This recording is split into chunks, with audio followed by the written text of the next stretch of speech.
Hello and welcome to FidelityNext. I'm Tamara Radachai, your host for today's episode. Whether you're a current student, just graduated, or looking to make moves in your career, positioning yourself for a new opportunity makes it that much easier to move through the recruitment process confidently. While we're always hiring for experienced roles, we're currently in the midst of our campus recruitment period, on the lookout for students for our winter term. The first step to landing your new job: impress the recruiter. And who better to tell us all about how to do that than one of our own? Back with us on the FidelityNext stage and here to share insights and tips on how to move through the recruitment process with confidence is Recruitment Consultant Maggie Wei. Maggie, thank you so much for joining us today. Thank you and welcome back. Yeah, thank you for having me. It's great to be back. Yeah, so why don't you kick things off and tell us a little bit about what you do at Fidelity, maybe your favorite part of the job, and what the culture is like at Fidelity. Yeah, for sure. So as a recruiter at Fidelity, I have the pleasure of meeting different people across many walks of life. And so learning about their experiences, their areas of passion, and their interests is probably one of my favorite part of the role.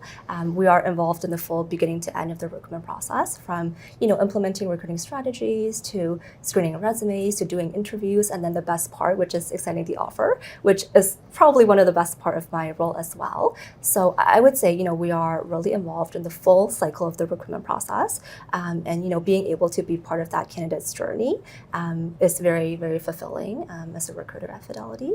And then in terms of the culture, I think Fidelity has a really excellent culture. It's very inclusive, very diverse, a lot of collaboration across the board. I think Fidelity's culture is certainly one that puts people first. It's extremely empathetic, and there's heavy emphasis on employee growth and development, and it's the best place to be.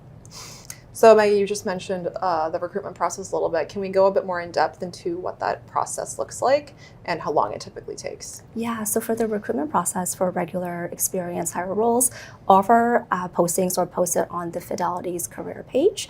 Now the process in terms of timelines can look a little bit different from role to role, but essentially candidates will apply directly onto our website. We review all the applications that come in. Following that, if selected to move forward, we will do a phone interview. Following that, we will do a panel interview with the candidates as well. Now, in terms of the timelines, it will look a little bit different from role to role. Some roles might take, a few weeks. Other roles might take a little bit longer. And then there are also positions for students application that are currently live right now as well. Okay, and how many applications would you say you get on average per role? Yeah, it's a good question. I think that number really varies. And, some roles we get over 500. There are some roles that we get over 1,000. So we get a lot of interest. And then there are some roles that are a little bit less in volume. So it really depends on the role, I would say. But certainly we get a lot of interest in applications. Okay, cool. Yeah, I would imagine it's pretty competitive out there. So, like you said, we're currently in the midst of recruiting our students for the winter co-op term. So the first step to that, obviously, is putting a resume together. So let's talk about resumes a little bit. Is there anything unique or something that stands out that someone can put on a resume that would catch your eye as a recruiter? Yeah, I think if we're talking about student positions, I think for those roles specifically, I always recommend putting on any extracurricular activities. If they are involved in volunteering experiences, put that on there as well. If they're learning a new language or working towards a designation, certification, it would be good to put that on there as well, because it really highlights your accomplishments and it showcases your candidacy in a holistic way. So I would definitely recommend putting, extracurricular activities and all of that on your resume. Okay, cool. And then what about cover letters? Is that something that you'd say is more specific to students? Is that something that they should consider? And if so, what are some examples of things to include in one? Yeah, that's a good question. So for cover letters, I think specifically for student positions, it is required. So our campus team reviews every single application and read through all the cover letters that come through their way. And it's a good platform. It's a good way for students to really highlight anything that they aren't able to share on their resume. And so, they can talk about their interest in Fidelity, their interest in the role, what they're passionate about, highlight any projects, accomplishments, extracurricular activities that they're involved in. Highlight some of those on the cover letter because you can't necessarily include all of that on your resume. So yeah, our campus team do review all the applications that come through, and they do read through every single cover letter that flows through. That sounds like a lot of work, and hats off to them for doing that. But yes, you heard that right. Definitely put a cover letter together if you're applying for a student role. So I know that one thing that we do at Fidelity when we screen through applications is that we don't use AI to sort through the resume intake. Our entire recruitment team does that. What are your recommendations on a way to craft a resume or cover letter, knowing that that first point of contact is a human? Yeah. And if you have any examples, that would be great too. Yeah, so like you said, I think there's a common misconception that we use AI to screen resumes. We don't, like you had mentioned, we review all the resumes manually that comes through. And so I would say the number one advice that I have is to tailor your resume, and that always rings true. Always tailor your resume to what the job posting is looking for, and because you want to be able to show the correlation between your skill sets and what you can bring, and how that aligns to what the role is looking for. And then as an example, let's say you are applying to a role that looks for Excel proficiency and being able to use pivot tables. So on your resume, you can highlight any projects or prior work terms if you're a student, or any accomplishments that you had using Excel and pivot tables to really showcase that particular skill set. And I'll give you an example. So you could say something along the lines of implemented pivot tables to sort and summarize 800 rows of data, leading to increased reporting efficiency, reducing the time by 2 hours, just as a really rough example off the top of my head. But you want to be specific and you want to quantify in your examples and use numbers, percentages wherever you can. All right, so moving on to the interview. I love to ask this question in all of this entire series, but what's a great question to ask a hiring manager at the end of an interview? It's a good question. So at the end of the interview, we often leave a few minutes for candidates to answer any questions that they may have. And I always say that interviews are a two-way street. So it's a good way for us to assess the candidate, but it's also a really good chance for the candidate to assess us as an organization and if it aligns to their values and where they want to work. So first and foremost, I think it's important to have a list of questions ready and prepared before the interview and be thoughtful in terms of the questions that you're asking. And, in terms of the questions that you want to ask, I think you could ask about, leadership style of the manager, ask about, what does success look like in the first 30, 60, 90 days. You can ask about the culture at the organization. That's often a good one because you want to make sure that this is somewhere that you want to work, and the culture piece is really important, I think. But one advice that I would have when asking these questions is to really personalize the way you ask them. And so as an example, a typical question that we sometimes get is, can you tell me about the culture at Fidelity? Or what do you like about the culture at Fidelity? You can actually go a step further to show us that you did your research by saying, Tamara, I know you have been at Fidelity for almost 2.5 years. And before joining Fidelity, you were at company ABC, right. for instance. What is it about Fidelity that attracted you to join?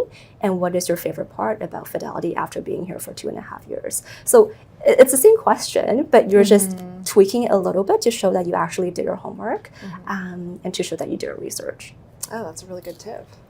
To all those watching at the moment, please share with us some of your favorite questions to ask in an interview. We would love to know what you like to ask. So when you're in an interview and they ask you a question that you don't know the answer to, or you've never experienced that scenario, what do? What's a way to approach that? And if you have an example, that'd be great as well. Yeah, it's a good question. And it's tough. Interviews are nerve-wracking, and sometimes that does happen. And sometimes, interview, especially technical interviews, can be hard to answer. And so that does happen. I would say if it's a question that you absolutely don't know the answer to and you just have no idea how to approach it, it doesn't hurt to be honest and just say, I don't know, but follow up to say how you would go about finding out the right answer. So, as an example, let's say you ask me a question that I don't know how to approach in terms of the answer. I can say something like, Tamara, it's a really great question, and to be truthful, I'm not sure about the answer, but this is what I would do to find out the answer. Or I'll walk you through my logic and my thoughts around the solution, and then I'll say, this is what I will do, and these are the steps I will take to find the right answer. And then following the interview, you can actually put your thoughts together, maybe do a bit of research, and then email the recruiter with your thoughts and your findings. I think this shows that you're being honest, and also you are resourceful. But I know it's a tough spot to be in. Yeah, and thinking on your feet too when you're in that position, right? Exactly. Yeah. So you've done a lot of interviews. Obviously, you do it for a living. In your observations, what's something that you notice people worry about a lot that they really shouldn't worry about when they're in an interview? Yeah, I think in terms of something that people worry about, it's definitely maybe worrying about coming across as not the perfect candidate, or worrying too much about that, or not being too perfect, and worrying about failing. So it's completely understandable, because interviews are, again, really nerve-wracking and it's scary. But I think if you reframe your thinking about interview and think of it as a good chance to learn, as a learning opportunity, and as a way for you to meet new people, for you to enhance your interview skills, I think that could alleviate some of the pressure that comes with coming into an interview. So yeah, I think, don't worry about coming across as perfect, or being afraid to stumble along the way, because we're only human, and it's okay, and we understand that interviews can be scary, and we have all been there before. So I would say, don't worry about those things, and really be yourself, and show your passion through the process. Yeah, perfect doesn't exist. Don't worry. Exactly. Don't worry about being perfect, because no one will get there. Exactly. So once the interview is over, what would you say is a good level of follow-up for candidates to do? And from your perspective as a recruiter, what's your preferred way for candidates to follow up once that interview's over? Yeah, I would say preferred way is on email, and most of the time we schedule interviews over email, so you can certainly follow up with us over email. And at the end of the interview with the recruiter, you can ask a question about timelines. So how long would you need, or how long would I hear back in terms of next steps? And so let's say the recruiter says 2 weeks or 3 weeks, then I think it's fair to follow that timeline and follow up with the recruiter in 2 weeks' time or 3 weeks' time. But certainly not every day or every other day. I think that's a little bit much. Yeah. But I think it's adhering to the timeline that the recruiter gives. That's fair. That's a good point.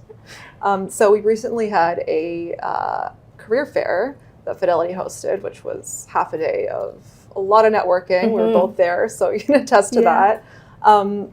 In a networking scenario, what are some tips you have for someone to stand out to you when they're meeting and greeting you in person?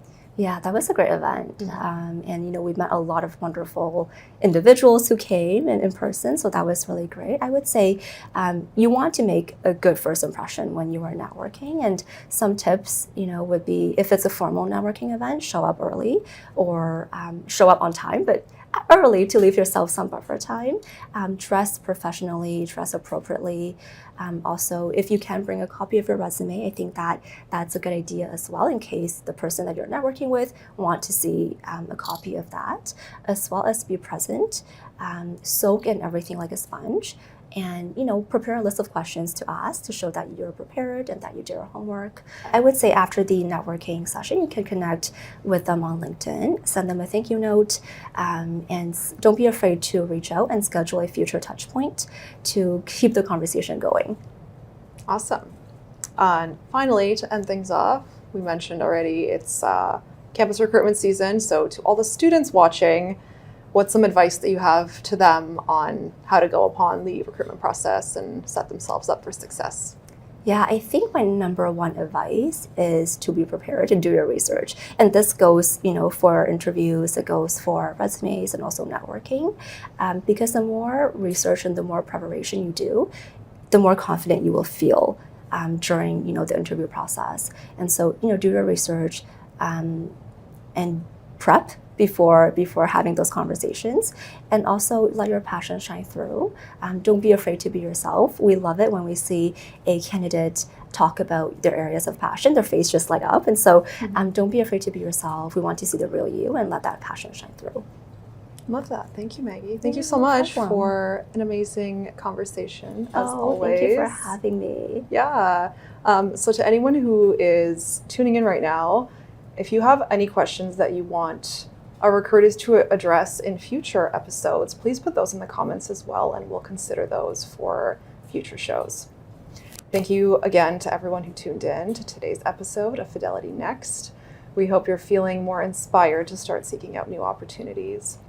And like I said at the start of the show, we're currently taking applications for our winter co-op term from now until September 20th.